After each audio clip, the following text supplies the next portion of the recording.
வணக்கம், welcome to foods of India. இன்றைக்கி நம்ம நவராத்திரி ஸ்பெஷலாக அரிசி வெள்ளை புட்டு பிரசாத ரெசிபி எப்படி ரெடி பண்ணலான்னு பார்க்கலாம். இந்த வெள்ளை புட்டு வந்து அரிசி வச்சும் ரெடி பண்ணலாம், அவல் வச்சும் ரெடி பண்ணலாம். ஏற்கனவே நம்ம சேனலில் அவல் வச்சு அவல் வெள்ளை புட்டு பிரசாத ரெசிபி வீடியோ அப்லோட் பண்ணியிருக்கோம். இப்போ நம்ம அரிசி வச்சு ரெடி பண்ணிடலாம். இந்த புட்டு ரெடி பண்ணுறதுக்கு ஒரு கப் பச்சரிசி எடுத்து வச்சுருக்கேன். இந்த பச்சரிசியை வந்து ஒரு 2-3 தடவை தண்ணியில் முதல்ல நல்லா கழுவிட்டு குறைஞ்சது 1 மணி நேரம் நம்ம ஊற வச்சுக்கணும். அரிசி ஊற வச்சு 1 மணி நேரம் ஆயிடுச்சு. இப்போ இதில் இருக்க தண்ணியெல்லாம் நம்ம நல்லா வடிகட்டி எடுத்துக்கலாம். இப்போ நம்ம இடியப்பத்துக்கு எப்படி அரிசி ஊற வச்சு ஒரு வெள்ளை துணியில் காய வச்சு வைப்போமோ அதே மாதிரி தான் இதுக்கும் ஒரு வெள்ளை துணியில் குறைஞ்சது ஒரு 1/2 மணி நேரம் நம்ம நிழலில் காய வச்சுக்கணும், வெயிலில் காய வச்சிடக்கூடாது.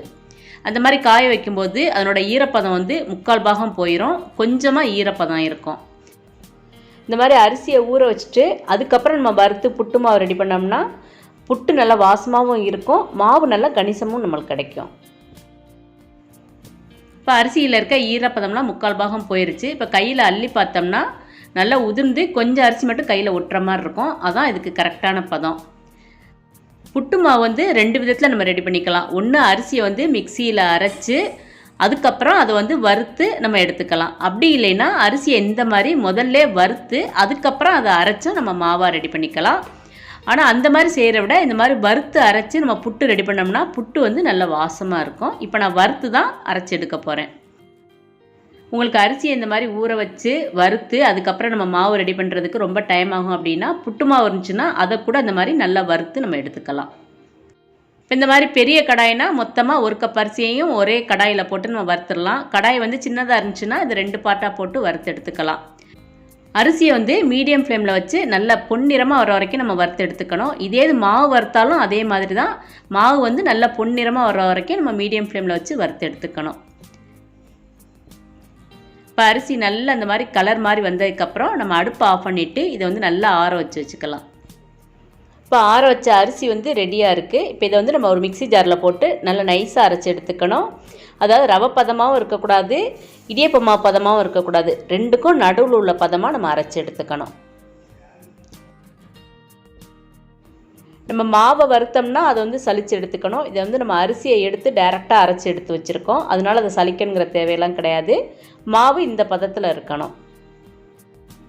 அரைச்சி வச்ச மாவு வந்து இப்போ நம்ம ஒரு பவுலுக்கு மாற்றிக்கலாம். இப்போ இதுக்கு தேவையான தண்ணி வந்து முதல்ல நம்ம சூடு பண்ணிக்கணும். நான் வந்து 1 கப் அளவுக்கு தண்ணி எடுத்துக்கிறேன். அதில் வந்து ஒரு சிட்டிகை உப்பு சேர்த்துக்கலாம். அப்புறம் அதில் வந்து கலர் கொடுக்குறதுக்காக மஞ்சள் தூள் ஒரு 1/4 டீஸ்பூன் சேர்த்துக்கலாம். தண்ணி வந்து இதுக்கு ரொம்ப கொதிக்கணுங்கிற தேவையெல்லாம் கிடையாது. தண்ணி அந்த கொதிக்க வரப்போகிற ஸ்டேஜில் நம்ம அடுப்பை ஆஃப் பண்ணிடலாம். இடியப்பத்துக்கு தான் நம்மளுக்கு நல்லா கொதிச்சு வரணும். இதுக்கு வந்து இந்த மாதிரி லைட் சூடாக இருக்கும்போதே நம்ம அடுப்பை ஆஃப் பண்ணிவிட்டு இந்த மாவில் வந்து கொஞ்சம் கொஞ்சமாக ஊற்றி நம்ம புட்டு மாவு பதத்துக்கு பிசைஞ்சு எடுத்துக்கணும். இது தண்ணியை ஊற்ற அந்த மாவு வந்து தண்ணியை நல்லா உறிஞ்சிக்கிட்டு மாவு வந்து நல்லா பொலன்னு வரும். முதல்ல கொஞ்சம் தண்ணியாக இருக்க மாதிரி இருந்தாலும் அதை அப்படியே நம்ம ரெஸ்ட்டில் வச்சுருந்தோம்னா கொஞ்சம் நேரத்தில் நல்லா பொலன்னு வந்துடும்.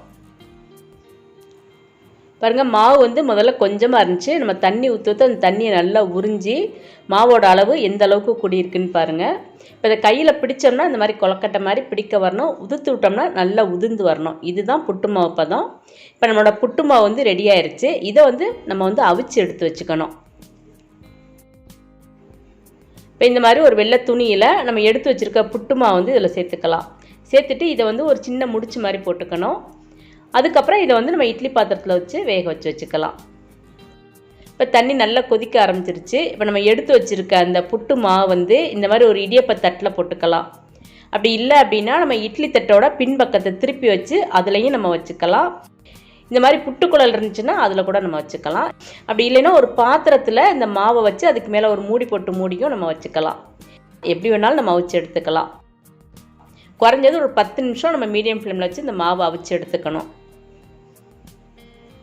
புட்டு மாவு வேகிறதுக்குள்ள நம்ம புட்டுக்கு தேவையான முந்திரி பருப்பையும் தேங்காயையும் வறுத்து எடுத்துக்கலாம்.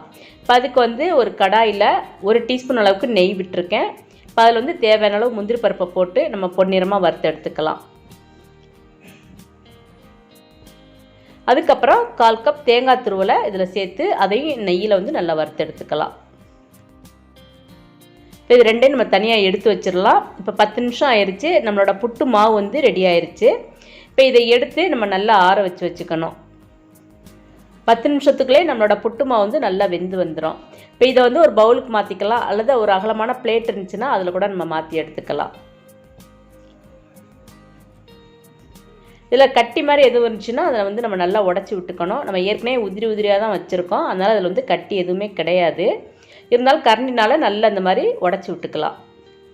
அதுக்கப்புறம் நம்ம வறுத்து வச்சுருக்க முந்திரி பருப்பையும் தேங்காய் தூளையும் இதில் சேர்த்துக்கலாம். கூடவே 1/2 டீஸ்பூன் அளவுக்கு நம்ம பொடி பண்ண ஏலக்காய் தூளை சேர்த்துக்கலாம். இப்போ இது எல்லாத்தையும் சேர்த்து திருப்பியும் நல்லா மிக்ஸ் பண்ணி விட்டுருவோம். இப்போ இந்த புட்டுக்கு தேவையான வெள்ளைப்பாகு கரைசல் நம்ம ரெடி பண்ணணும். நம்ம 1 கப் பச்சரிசி எடுத்துருக்கோம், அதுக்கு துருவின வெல்லம் வந்து 3/4 கப் எடுத்துக்கணும். இந்த இனிப்பு வந்து கரெக்டாக இருக்கும். உங்களுக்கு அதிகமாக இனிப்பு வேணும் அப்படின்னா நீங்கள் 1 கப் அளவுக்கு துருவின வெல்லம் எடுத்துக்கலாம். 1/4 கப் அளவுக்கு நம்ம தண்ணி ஊற்றி முதல்ல வெல்லத்தை வந்து நல்லா கரைய விட்டுக்கணும். அதுக்கப்புறம் நம்ம பாகு பதம் பார்க்கணும். வெல்லம்லாம் நல்லா கரைஞ்சிட்டு வெள்ளைப்பாகு வந்து நல்லா இந்த மாதிரி பொங்கி வரும். இப்போலேருந்து நம்ம செக் பண்ண ஆரம்பிக்கணும். தண்ணியில் விட்டோம்னா அந்த வெல்லம் வந்து இந்த மாதிரி கரையக்கூடாது. அதனால் இன்னும் நம்ம நல்லா மிக்ஸ் பண்ணி விட்டுட்டே இருக்கணும். இப்போ வந்து திருப்பியும் நம்ம தண்ணியில் விட்டு பார்த்தோம்னா வெல்லம் வந்து கொஞ்சம் உருட்டுற மாதிரி வருது. ஆனால் அது வந்து கையில் எடுக்க வரல. கையில் எடுக்க வரணும், அதான் கரெக்டான பதம். அதனால் திருப்பியும் இன்னும் நம்ம நல்லா மிக்ஸ் பண்ணி விட்டுட்டே இருக்கணும். வெள்ளைப்பாகு தண்ணியில் ஊற்றினோம்னா அந்த வெள்ளைப்பாகு வந்து ஸ்ப்ரெட் ஆகாமல் அப்படியே ஒரே இடத்துல நிற்கிற மாதிரி இருக்கும். நல்லா திக்காகவும் இருக்கும். கையில் வந்து உருட்டி எடுத்தோம்னா எடுக்க வரும், அதான் கரெக்டான பதம். இப்போ கையில் எடுக்க வருது, இதுதான் அந்த தக்காளி பதம். இப்போ இந்த டைம் வந்து நம்ம அடுப்பை ஆஃப் பண்ணிடணும். இப்போ இந்த வெள்ளைப்பாகை வந்து இந்த புட்டு மாவில் நம்ம கொஞ்சம் கொஞ்சமாக ஊற்றி நல்லா மிக்ஸ் பண்ணி விட்டுக்கலாம். இதுவும் நம்ம மொத்தமாக ஊற்றிடக்கூடாது, கொஞ்சம் கொஞ்சமாக தான் ஊற்றி மிக்ஸ் பண்ணிக்கணும்.